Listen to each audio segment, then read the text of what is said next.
আছেন? আমার চ্যানেলে আপনাদের সবাইকে স্বাগত জানাই। আজকে একটি খুব সাধারণ রান্না, তড়কা, সেটাই বানাবো আজকে। তো আমি কিভাবে করি সেটাই আজকে দেখাবো।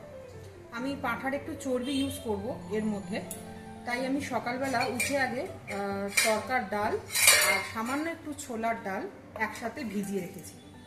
এবার এগুলোকে সিদ্ধ করে তারপর আমি শুরু করব। আর এই যে আমার চর্বিটা, আমার ডালটা সেদ্ধ হয়ে গেছে। অনেকেই ডালে রাজমাও ইউজ করে, কিন্তু আমাদের বাড়িতে রাজমাটা বিশেষ কেউ পছন্দ করে না, তাই জন্য আমি দিই। শুধু ডালটাই সেদ্ধ করে রেখেছি, ছোলার ডাল আর তড়কার ডাল। আর এখানে পেঁয়াজ কুচি করে রেখেছি, আদা বাটা আছে, টমেটো আছে, ধনেপাতা কুচি আছে, আর রসুন আর লঙ্কাটাকে আমি এরকমভাবে কুচিয়ে রেখেছি যাতে একটু মুখে পড়বে, বেশ খেতে ভালো লাগবে।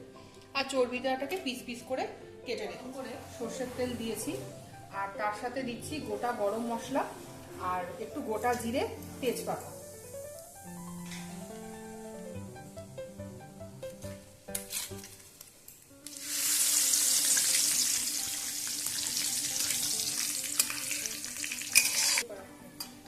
মশলা দিয়ে একটা সুন্দর গন্ধ বেরোনোর পর আমি এখানে একে একে কাঁচা জিনিসগুলো দেব, যেমন এই পেঁয়াজ কুচি।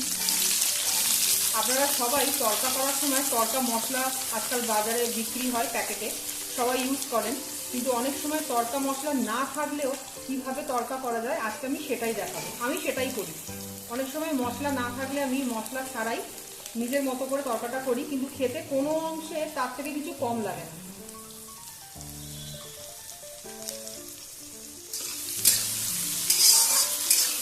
পেঁয়াজটা একটু নেড়ে চেড়ে হালকা লাল করে নিই, তারপর বাকিগুলো দিতে থাকবো। এবার বাকিগুলো দেবো, লঙ্কা আর রসুন কুচি, আদা বাটা আর টমেটো কুচি।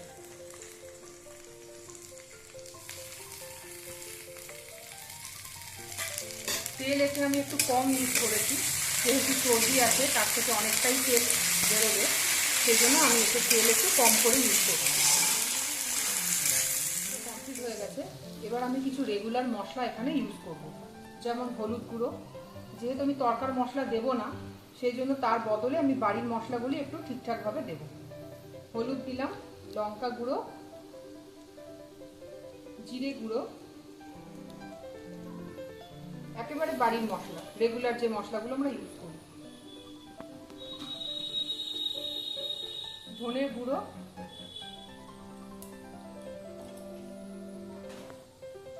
রেড চিলি পাউডার, নুন। যেহেতু আপনারা জানেন যে আমাদের জয়েন্ট ফ্যামিলি, তাই পরিমাণটা একটু বেশি হয়, আমরা সবাই একসাথেই থাকি, তাই একটু বেশি করেই বানাই। পরিমাণ মতো বা স্বাদ অনুযায়ী চিনি।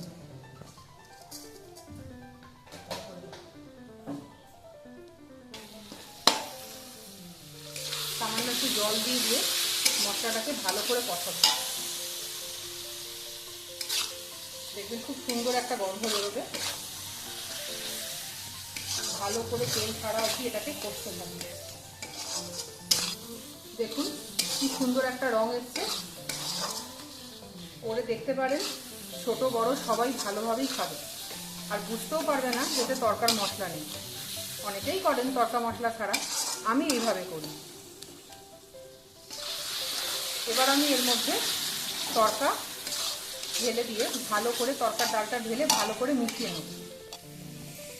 ডালটা ঢেলে দিলাম। চর্বিটাও দেওয়া যায়, কিন্তু চর্বিটা যদি এক্ষুনি দিই তাহলে ওটা পুরোটাই গলে যাবে, একটুও মুখে পাওয়া যাবে না। সেই জন্য চর্বিটা এটা মাখিয়ে নেওয়ার পর দেবে। তার সাথে মশলাটা পুরো মিশে গেছে। এবার আমি এর মধ্যে চর্বিটা দেব। চর্বিটা দিয়ে ভালো করে নাড়তে থাকবো, যাতে কোনোভাবে যেন এর থেকে গন্ধ কোনো না বেরোয়।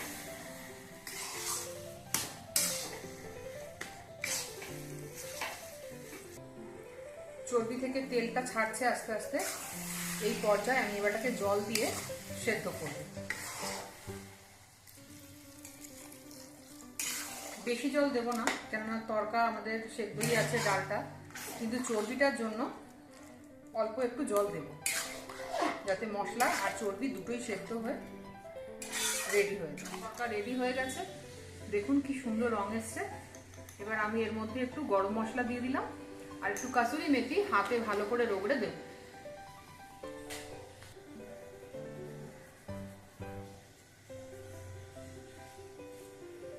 আর একটু ধনে পাতাও আছে, সেটাও দিয়ে দেবো।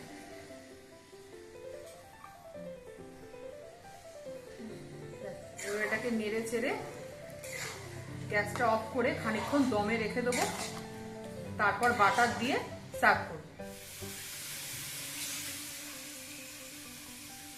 তড়কা একেবারে রেডি হয়ে গেছে। রুটি আর স্যালাডের সাথে আমি সার্ভ করলাম, আর ওপরে একটু গার্নিশের জন্য ধনেপাতা আর একটু বাটার, যাতে টেস্টটা আরও বেশি ভালো হয়। কেমন লাগলো অবশ্যই জানাবেন। সবাই ভালো থাকবেন, সুস্থ থাকবেন, অবশ্যই পাশে থাকবেন।